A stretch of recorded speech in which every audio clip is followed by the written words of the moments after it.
The human rights group Amnesty International says that war crimes have become widespread in Sudan amid violent clashes between the army and the country's main paramilitary group. A new report found that thousands of civilians have been killed or injured since fighting broke out in April.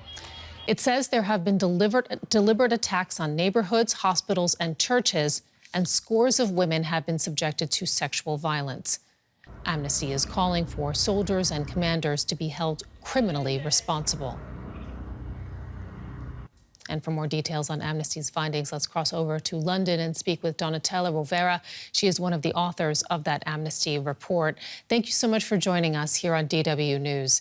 Your report suggests that both sides in the Sudan conflict are deliberately targeting civilians and are involved in looting and raping.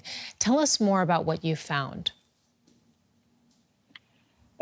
Yes, both sides have been committing very serious human rights abuses, including abuses that amount to war crimes, both in and around the capital and in the western part of the country, in the Darfur region, and also elsewhere, such as in the south of the capital, in the Kordofan region. Civilians are really trapped in a cycle of violence since the 15th of April.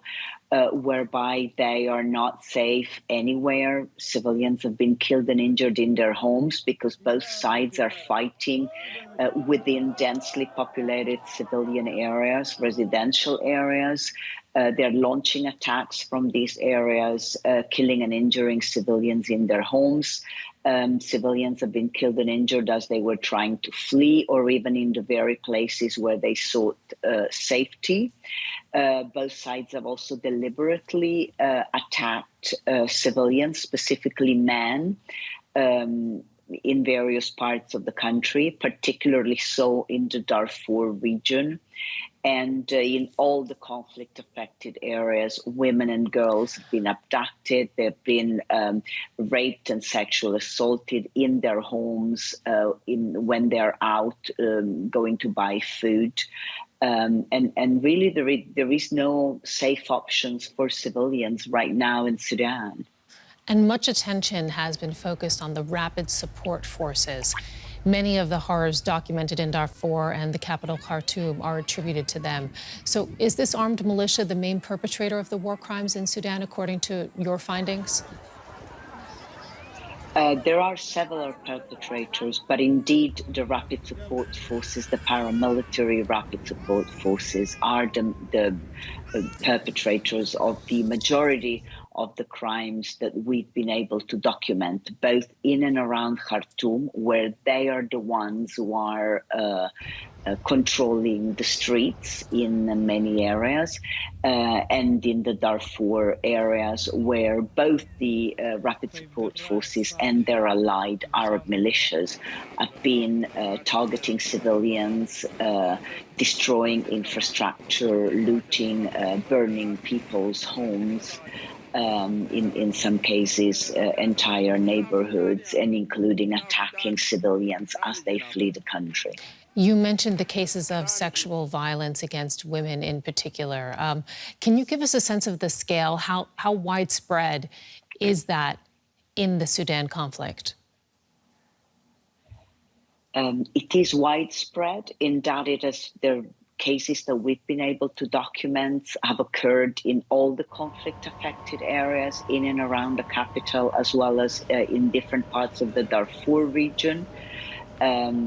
We fear that the pattern may be far more widespread than we have been able to document so far, because it is difficult to reach the survivors. The communication is very poor. In some places, it's impossible to contact people. And of course, because of the stigma associated with such crimes.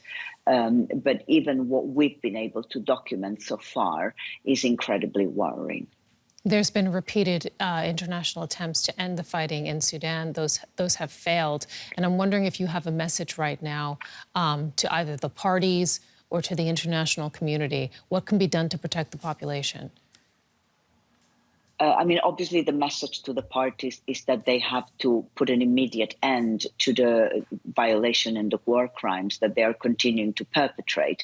The international community must be more robustly engaged. It must send a very strong message to the combatants, to the warring parties. It should extend the arms embargo that so far only applies to the Darfur region, but now the conflict is all over the country. It should likewise expand the mandate of the International Criminal Court to cover the whole country and not just the Darfur region.